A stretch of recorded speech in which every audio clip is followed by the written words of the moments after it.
I think coming from a musical family, it was inevitable that I would have a great love for music because my father, when he was 14 years of age, joined with his mum and dad, and he toured around Ireland, and then later on he fronted his own band. And so when I was growing up, my dad would be touring around Ireland and England and Scotland, and then my mum, who's a music teacher, had a great love for music. And also the area that I was brought up in is there's a lot of Irish traditional music within that area because Gaelic is my first language, and so there was a lot of music, but a lot of different type of music as well, which I thought was really good. But I've just found I really had a great love for music. It was passed on from my parents rather than the pressure that I should be involved musically. And therefore, when I was at school, I, studied music, studied piano, and I knew from a very young age that, my career would definitely be to do with music.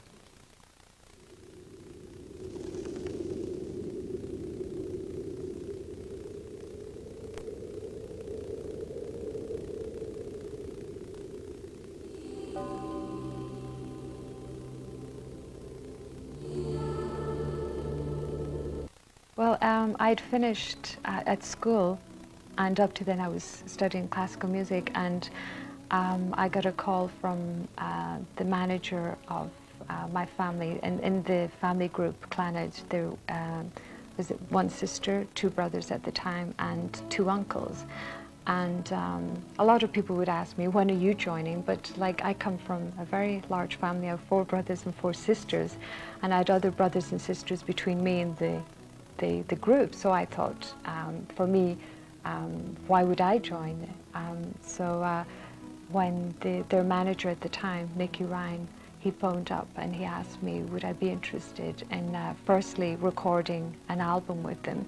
And he wanted me to introduce the piano and the keyboard, and then it would be another vocal texture for harmony, because he knew that I had a great love for harmony. And then that was successful, so that I ended up staying with them for 2 years and touring all of a sudden on stage, in Germany and all around Europe and France and Switzerland. And it was again, it was a great surprise to me, because I knew, again, musically I was going to be, involved, but to, as far as like performing, I didn't know to what extent, if I was going to perform writing music or... So at that stage, Clannad were doing a lot of Irish traditional music and folk music, and it was their own sort of arrangements on these songs, and singing a lot of songs in Gaelic. So after 2 years, I found I wanted to work on, my own ideas musically, and got talking to Nicky Ryan, and he had a lot of musical ideas as well.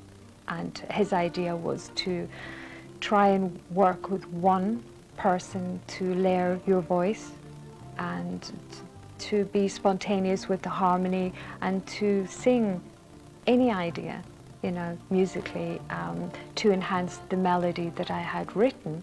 And I found this really sort of great idea musically, but it wasn't an idea that you could foresee. You'd actually have to go into the studio and record and see what would evolve. So there's a lot of kind of trial and error on, sort of getting together. And it was really good, because it was a challenge. It was very different. The music was very different, but again, I just knew I loved what I was doing, so I had a great belief in what I was doing. Well, I actually began my career with working with soundtrack, and my music to begin with was instrumental, and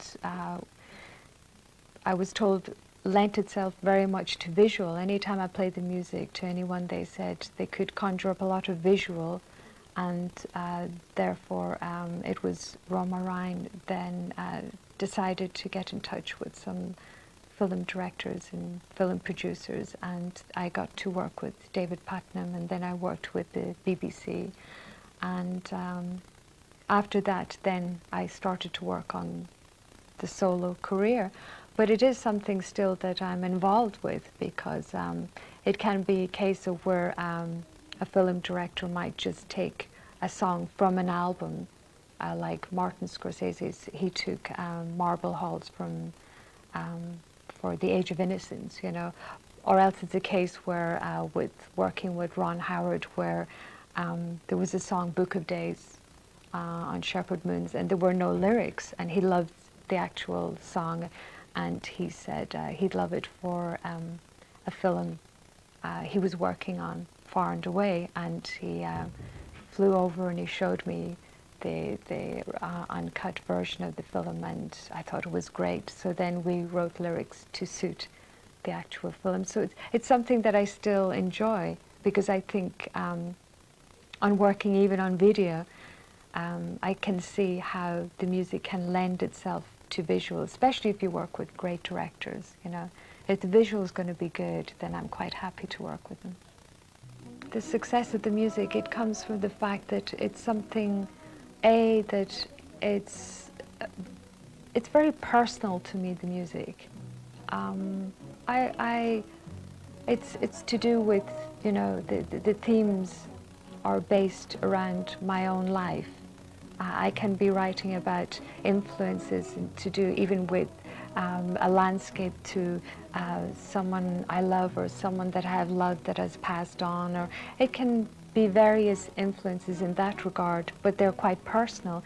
And I feel that this crosses over with the listener, that they know that it's, you know, emotionally it's very personal to me, and they feel that I'm sharing this moment with them, and they enjoy this, and so much so that I've had people write letters to me and they confide with me, because they feel that because I have shared this moment with them, that they feel very comfortable to be able to relay very sort of personal stories within themselves, you know. So it's, again, I think it's just touching on the fact that, you know, it's on a personal level, the music.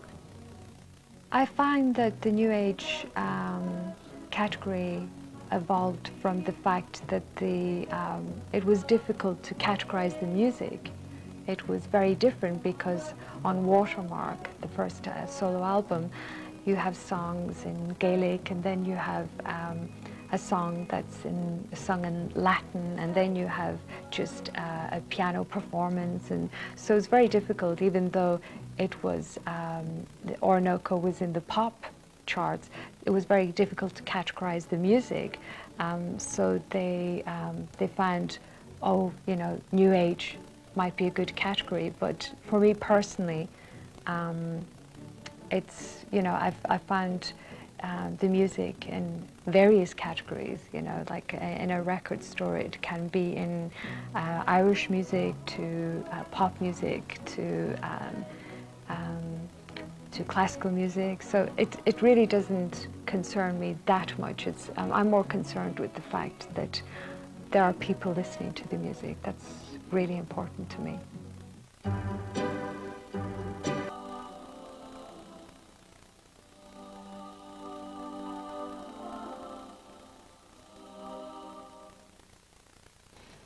When I'm not working, I would probably veer towards classical music.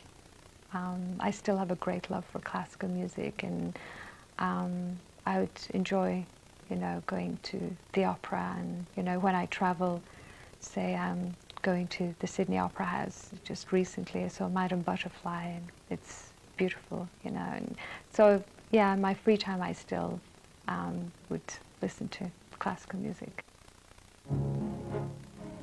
Well, I have to say that I'm very aware of the success of other artists within Ireland, and I'm very happy for the success, because it's wonderful to see the amount of music now that is coming from within such a small country, and people in Ireland have always had a great love for music, and it's really great now to have this recognition worldwide. So, you know, there was a case where, you know, if there was somebody touring, that they would sort of perform in Europe, and then they'd come to London, and then they would cross right over to New York, and like, you know, Dublin was somewhere that people didn't really know about. So now it's really great that, you know, this recognition musically, you know, for the country, and, you know, I'm really happy for that.